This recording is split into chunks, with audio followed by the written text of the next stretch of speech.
Chapter 9 introduces us to the merchandising side of accounting. We are going to be focusing on the principles related to the sale and purchases of inventory.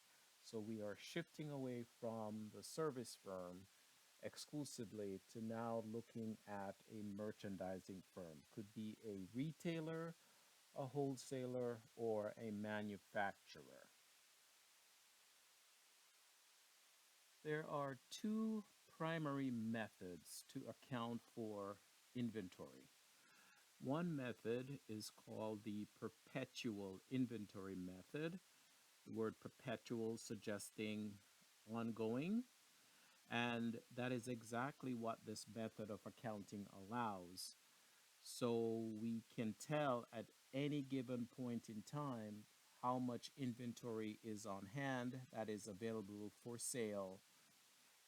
And in order for us to do that, we utilize an inventory account. So here's another asset account that we are introducing called inventory. And when the inventory is purchased, we record a debit to inventory, and a credit to cash if it's a cash purchase, or accounts payable if it is a credit or on account purchase. Similarly, when we have a return, we would debit cash if we are getting our money back right away, or we would have a decrease in accounts payable, the amount that we owe, if it were in fact originally purchased on credit. And there would be a document called a credit memo that would be received by the purchaser. In this case, we're looking at all of these from the perspective of the business that we work for. So notice that inventory is used for the purchase, inventory is used for the returns, and so as the name suggests, perpetual, we can tell at any given point in time the status of the firm's inventory. Now, you may have experienced situations where you go into a store, let's say Best Buys, and you would like to purchase a particular item. You don't see any on the shelf, and you speak to a representative, and they say, well, according to the computer, we're supposed to have X amount available. And invariably, that number will be incorrect. And so, under the perpetual inventory method, even though we are wanting to keep an updated record of inventory, we still have to periodically do a physical count to ensure that what we say we have is in fact what is there, because pilferage or theft could have occurred, or an item could have been knocked off the shelf and broke, and of course that would cause the inventory to be thrown off. So at least once a year, the firm would do a physical count, and if there are discrepancies, they would adjust their inventory accordingly. So if the inventory was overstated, for example, they would do a credit to the inventory and a debit to an expense account called cost of goods sold. If it were overstated, then, sorry, did I say overstate? If it were overstated, if it was understated, which means they have more inventory than the records are showing, then we would have a debit to the inventory and a credit to the cost of goods sold account. The other aspect of the perpetual inventory method that you should note is every time there is a sale of inventory, there will be two sets of entries required. The first would be for the actual sale, and the second would be an adjusting entry for the inventory account. So when you sell the inventory, whatever the sales price is,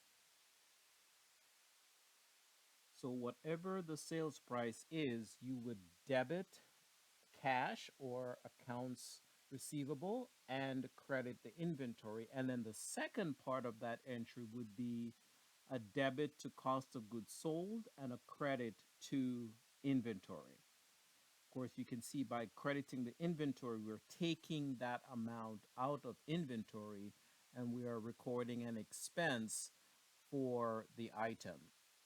Similarly, when there is a return, we will have two sets of entries to make. We're going to debit an account called sales returns. Sometimes it's sales returns and allowances, and a credit to cash or accounts receivable, depending on how the purchase, the sale was originally made. So if it was a cash sale, we would give the customer back their money. And so we would credit cash. If it were a credit sale, we would decrease the amount that the customer owes and we debit sales return. So that's for the selling price of the item. And then the cost price is going to be put back into inventory. So we debit inventory and we credit cost of goods sold. Notice it's the opposite of what we would have done when the item was sold. We would have debited cost of goods sold, which would add to our expenses, and we would credit our inventory account. So that's how you can tell if the firm is using the perpetual inventory method. All of their purchase and sale of inventory will flow through their inventory account, and therefore, theoretically, they will have a perpetual record of the status of their inventory. And as I said before, periodically, at least once a year, that inventory account will need to be updated in order to ensure accuracy. The second method that can be used to record inventory is called the periodic inventory method. And I'll be honest with you, this method is slowly going by the wayside because with the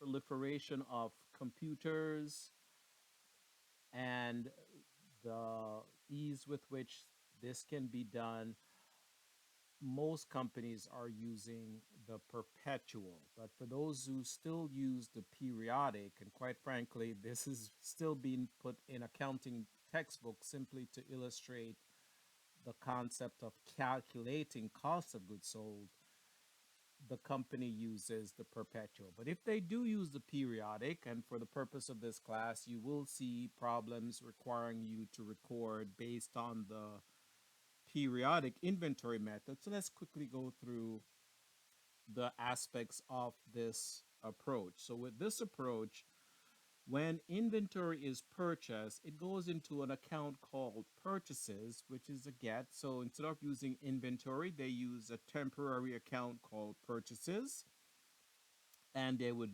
credit cash or accounts payable depending on how the purchase was made.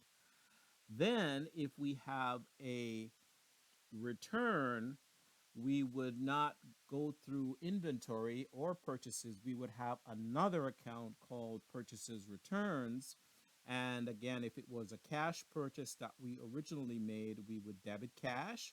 Or if it was on credit, we would decrease the amount we owe to our suppliers. So you can see the difference already. We haven't touched the inventory account at any point so far. Then if we are at the end of the period, we will now need to, of course, update the inventory because the inventory account is not correct. And so we would do an adjusting entry at the end of the fiscal period to update inventory. And we do this by debiting inventory if it needed to be increased and crediting our cost of goods sold, or the opposite, we would credit inventory and debit cost of goods sold depending on what we found with our calculating of the inventory. We also have to close out that temporary account, the purchases account, and so we do that by debiting our cost of goods sold. So eventually we get to cost of goods sold. It's just a question of how. And we clear out the temporary purchases account with a credit. Notice, however, that regardless of the method used, we would record the sale of the merchandise by crediting our sales account, which is a give, if you remember from chapter one, and you would debit your cash or accounts payable, which is a get. So that won't change regardless of the perpetual or periodic. But remember, for the perpetual, there would be another entry, an adjusting entry, where we would take the cost price of the inventory and record it in our cost of goods sold account as indicated here, and we would credit the inventory account.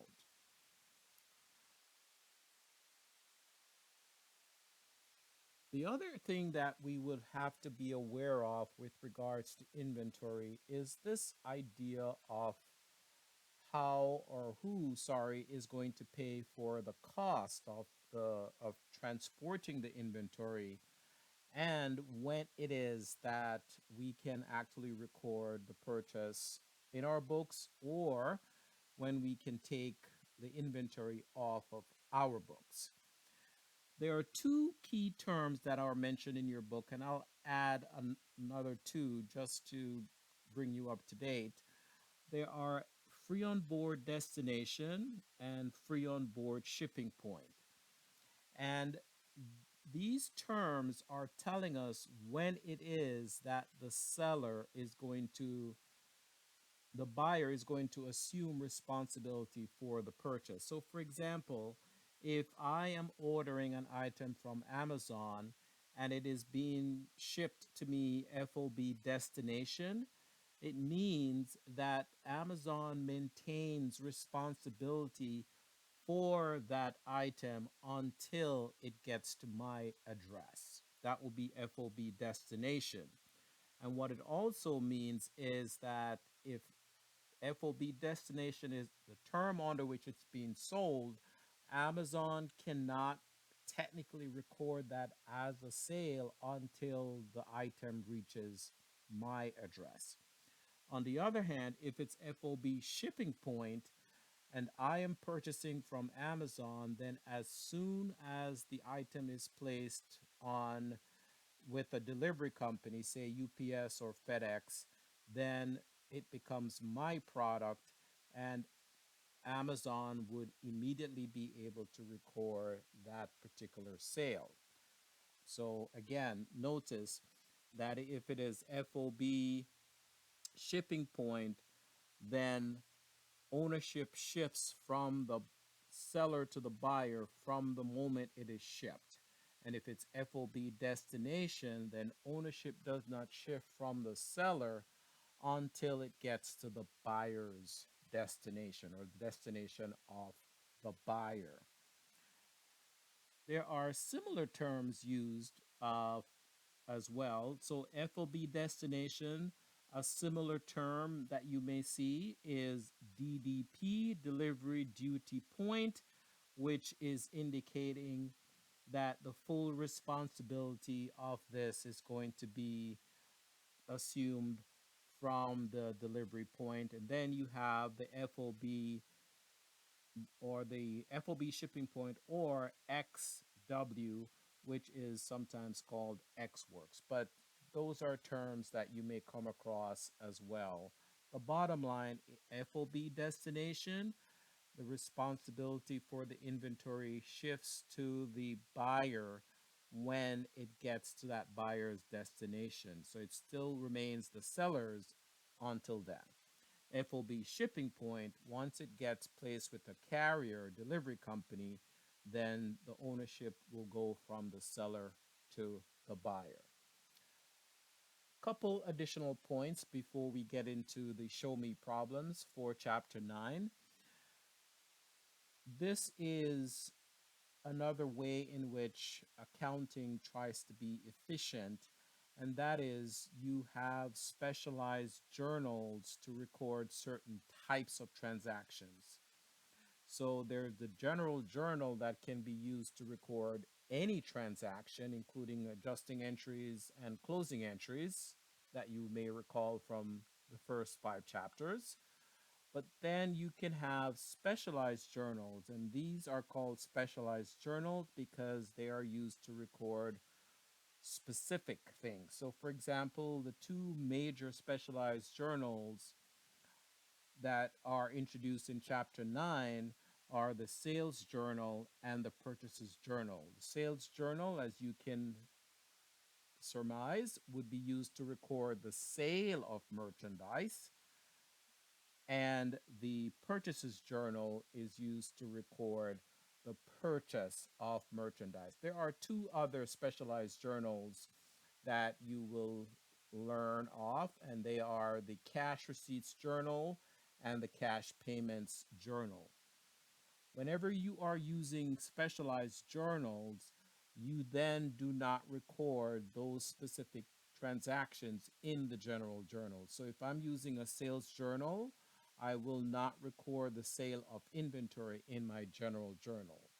If I'm using a purchases journal, I will not record the purchase of inventory in my general journal.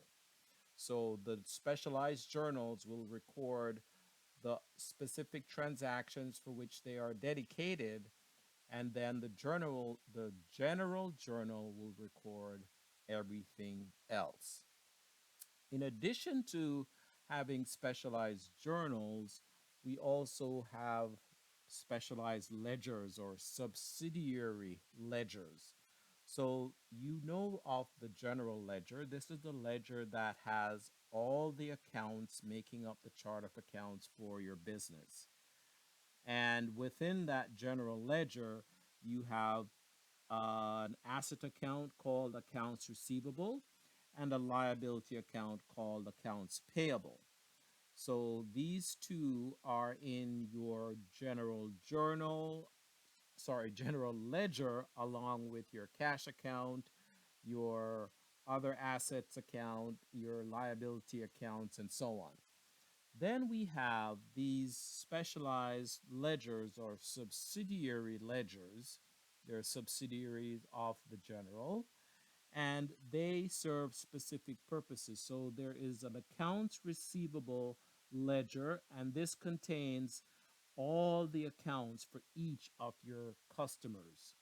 And then you have an accounts payable ledger, and this contains the account for each of your suppliers. And you may recall I said that the principle of internal control is in place. Well, these two accounts are referred to as controlling accounts or control accounts for the subsidiary ledgers. Specifically, the accounts receivable account is the controlling account for the accounts receivable subsidiary ledger. What does that mean? First of all, the individual responsible for the accounts receivable subsidiary ledger is different from the person in charge of the general ledger. And monthly, periodically, there will be a check on the accuracy. And what we are looking for is if the sum of the individual balances for each customer in the accounts receivable subsidiary ledger, if it's equal to the total balance in the accounts receivable account. So this is the controlling account for the accounts receivable ledger. Similarly, this is the controlling account for the accounts payable subsidiary ledger. So at the end of each period, let's say monthly, we would want to do a listing, a schedule of the balances in the accounts payable ledger. So the balance for each supplier, and that total must match the total in the accounts payable account in the general ledger. If they are off, then we have to determine where the discrepancy is and ensure that there is accuracy. Let us look now at the first of two problems that are used to illustrate the usage of either the accounting methods that we talked about for inventory, perpetual or periodic, and or the use of the subsidiary ledgers.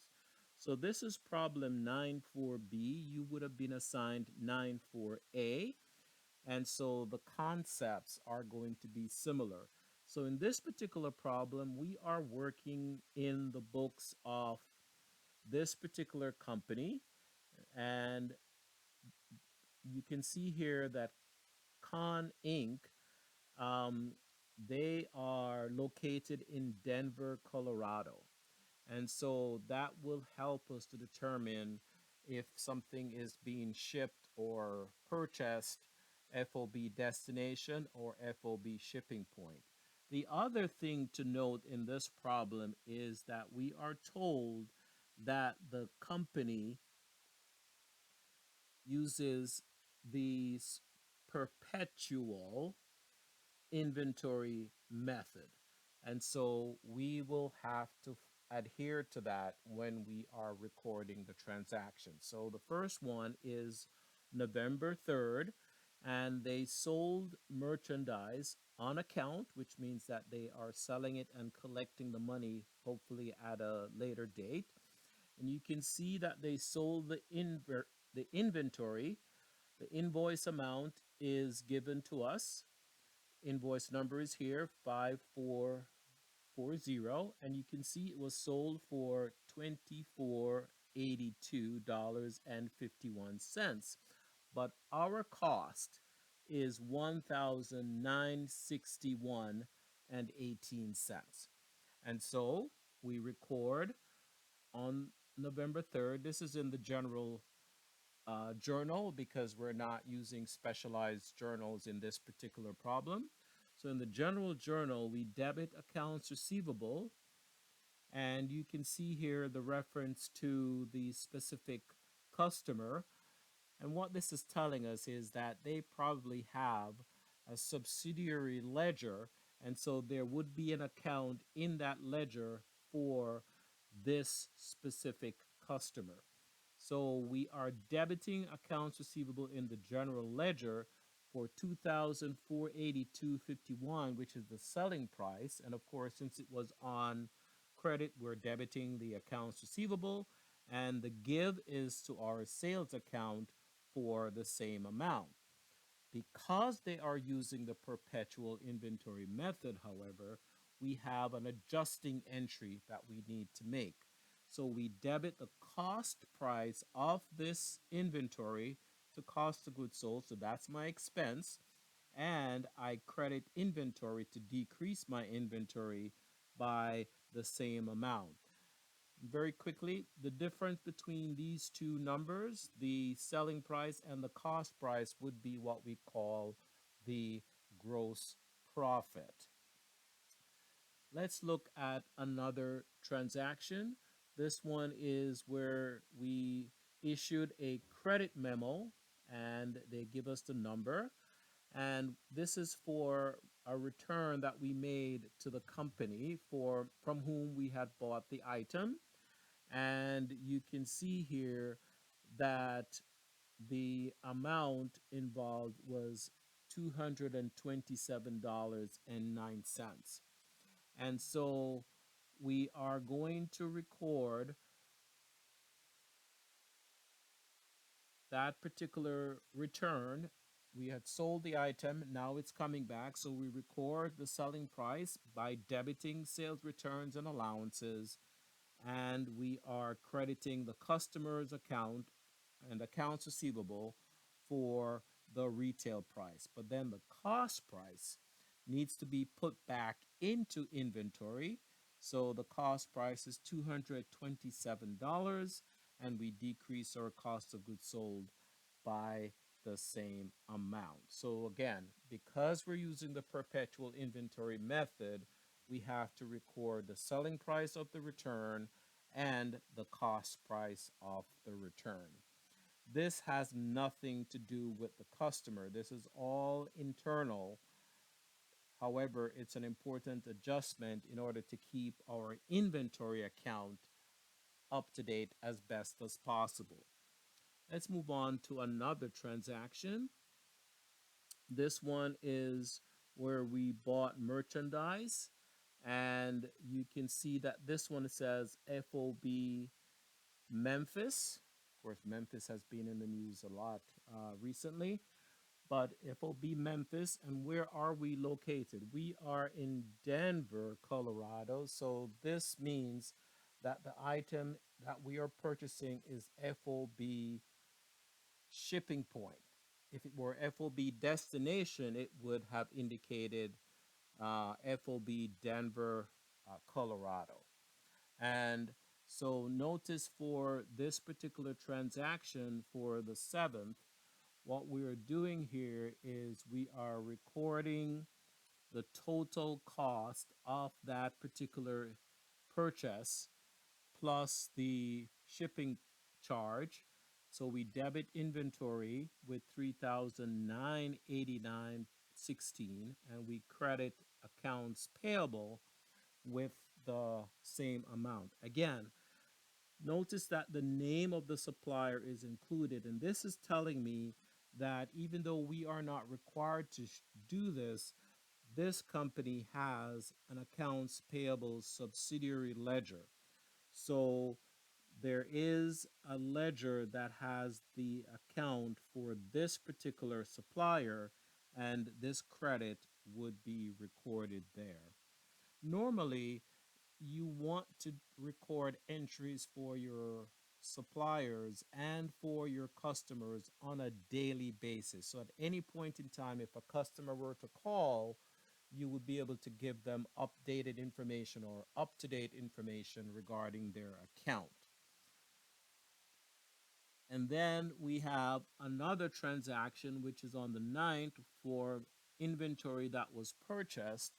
And so you can see here that for the 9th, we bought inventory, and it says again FOB New York. So we know that this is FOB shipping point, and therefore, since the freight was prepaid, we are going to be including that as part of the cost of the inventory. I should also share with you that in accounting, if you are purchasing a fixed asset, it doesn't matter if it's FOB shipping point or FOB destination. The cost of that asset on your books is going to be the purchase price plus whatever cost you incur in getting that asset ready for its intended use. So it would be the freight plus whatever charge to set it up. All of that would be added to the cost of the fixed asset. In this case, we're dealing with freight for the merchandise and it's FOB shipping point. And since we prepaid the freight, which is normally what's required, that becomes part of the cost of the inventory. So for the 9th of November, as I said, we recorded the purchase, and this includes the price plus the freight charge. And so the total amount is debited to our inventory account, and we credit our accounts payable, and this is the name of the supplier for that total cost. Let's move on to the next transaction. This is November 12. We received credit memo number 542 for the items, the merchandise returned, and you can see the value there is $102.40. And so we record that as a decrease in the amount we owe to this supplier by debiting accounts payable as well as the supplier. And we are going to be crediting to decrease our inventory by $102.20. So again, notice every time we make a purchase, we add to inventory. Every time we have a return, we subtract from inventory. The idea here is to hopefully have an ongoing or perpetual status on our inventory. Then we get down to the 17th, and we see where we sold merchandise on account to this particular customer.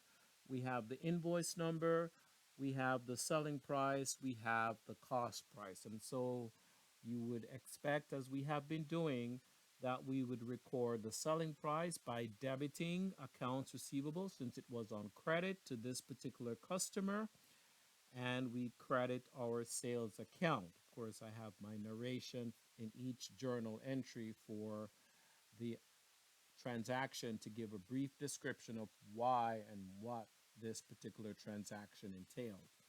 And then we do our adjusting entry where we debit the cost, which is our expense for the sale, and we credit our cost of our inventory account is credited and the cost of goods sold account is debited.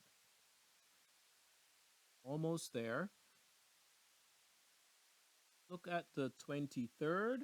You can see where we sold merchandise. And again, we're going to do the same thing. We record the sale and the cost price. So perpetual will always require those two sets of entries, the actual sale and the adjustment. And the last one here is where we bought merchandise on account, and it's FOB Austin. And again, we are in Denver, so this is FOB shipping point, and you can see that there was a freight charge, and so we are going to include that as part of the cost of the inventory. So we debit the total amount to our inventory account, and we credit our accounts payable with that amount as well. Our second problem is going to allow us to utilize the specialized journal as well as the subsidiary ledger. And so in this particular case, we're working in the books of West Bicycle Shop, and we are given preliminary information regarding this particular company. You can see the information here. It says in addition to a general ledger, the company also uses an accounts payable ledger. So they have a subsidiary ledger in addition to their general ledger. Transactions for January related to this are below, and so we are needing to record those transactions. Down here, it says that we should journalize the transactions as needed, and then we want to verify that our subsidiary ledger is in fact matching with our general ledger. So let's look first of all at the specialized journal. So this is the purchases journal for the business.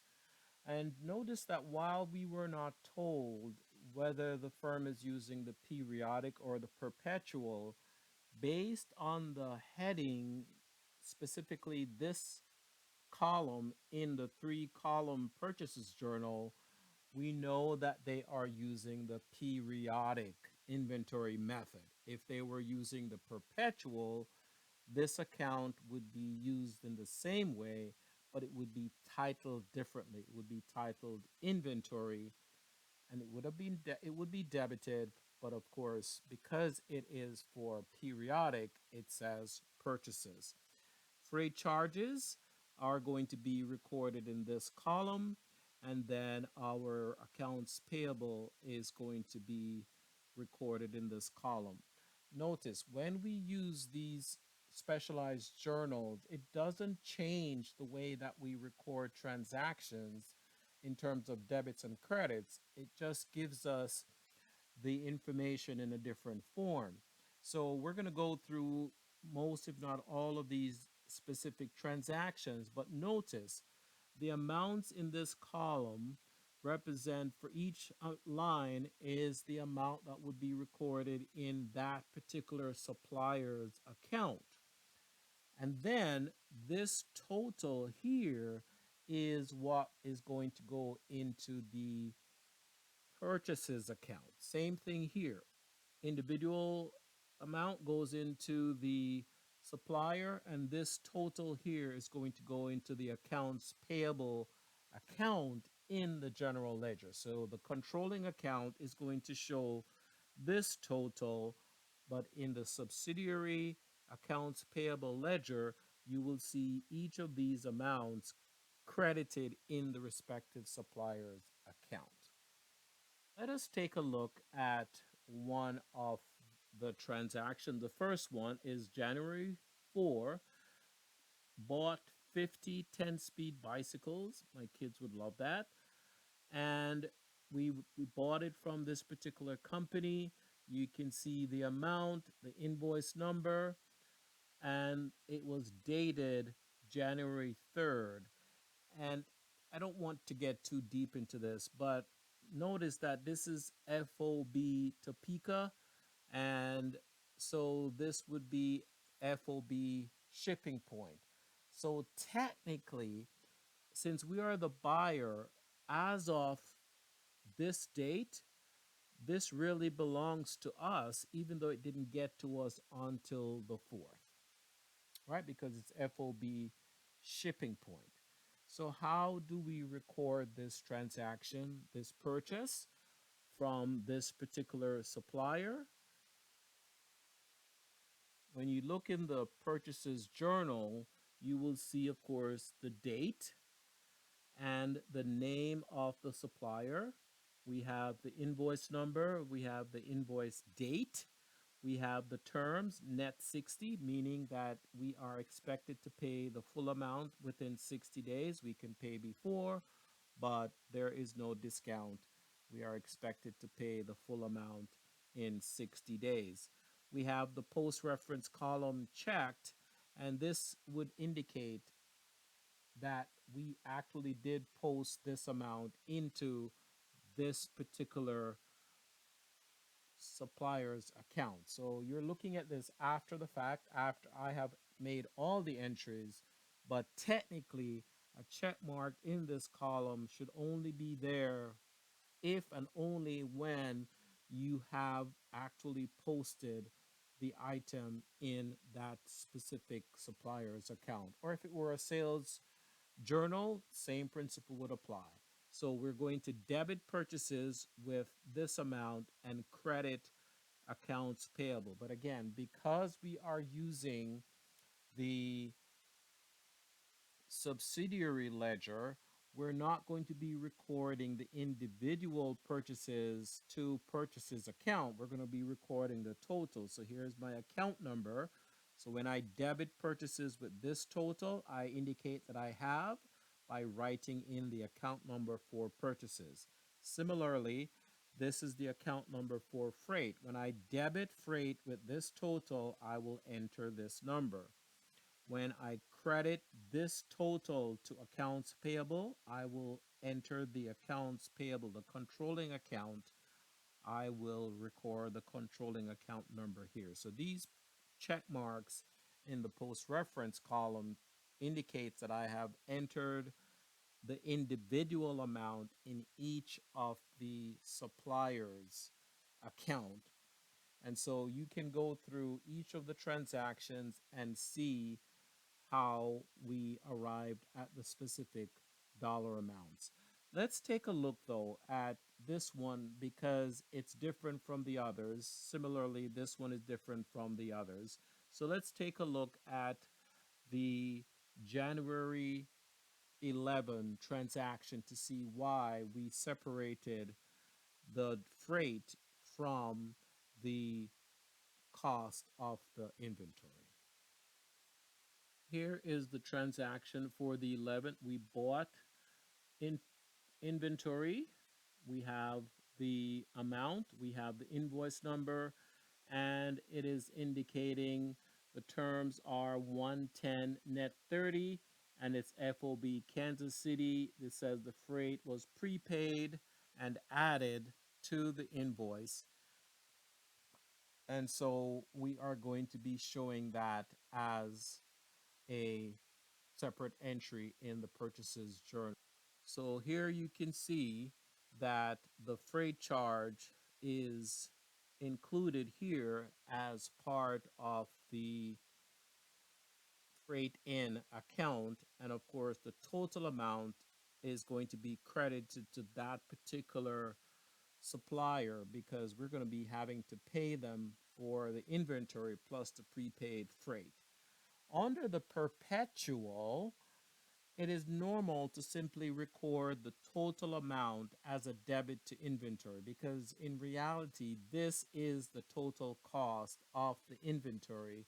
But under the periodic, they break out the freight charge from the inventory cost, but the actual cost of the inventory is 506, not $470. So eventually, the freight in is going to be recorded as an expense in the income statement.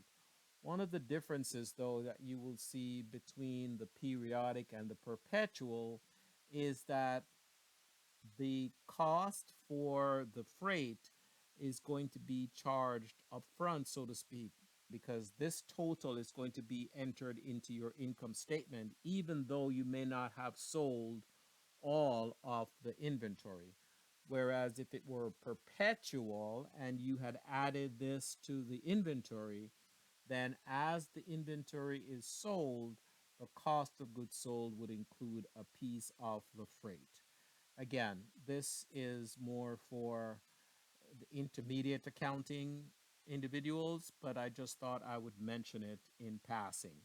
So the same thing applies here. We prepaid the freight, and so under the periodic, it is broken out in the freight in. But the freight in, and there is a freight out would be freight charge on sales, whereas freight in is the delivery charge on purchases.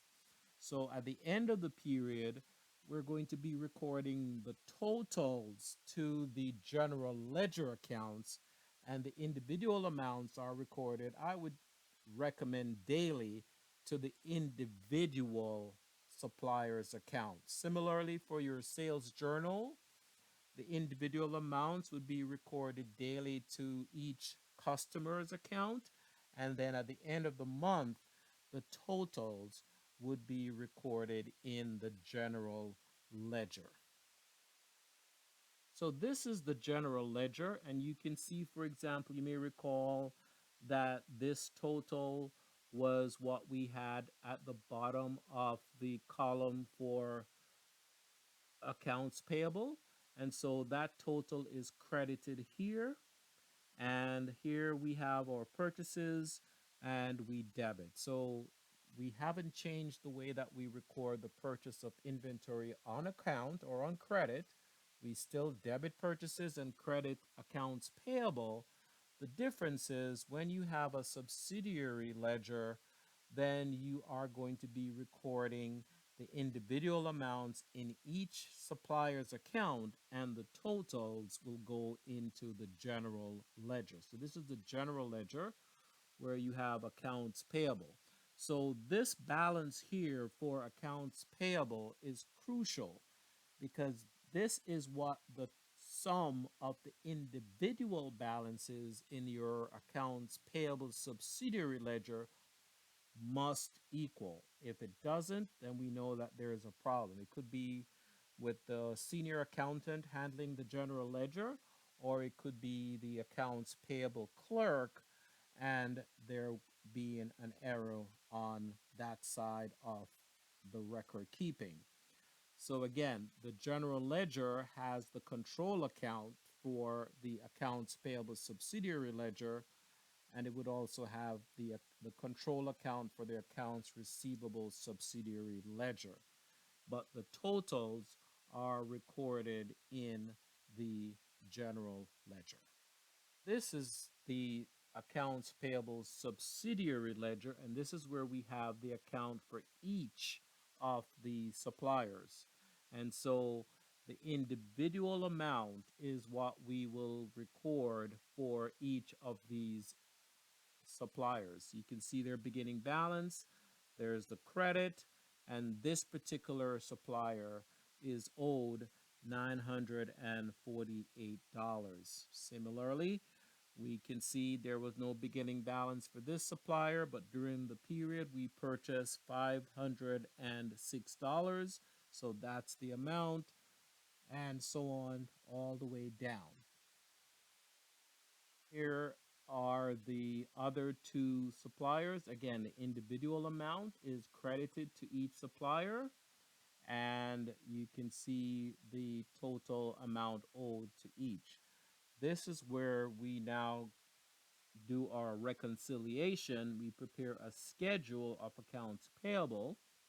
And what we're doing with this schedule is we are listing the balance from each supplier's account. We would have a similar schedule for the accounts receivable ledger, but it would have the balances of our customers. So for 6 suppliers, we record the balances and we add. You can see the last one here matching up. And this balance of 9,000 plus must match the control account balance in the general ledger. So there you have it. The use of the purchases journal in this particular example, along with the accounts payable subsidiary ledger. Appreciate that if you had a sales journal, it would be used to record the sale of merchandise, and you would also be looking at the accounts receivable ledger, and the control account for that is the accounts receivable account in the general ledger. Please contact me if you have any questions regarding the information contained in this video.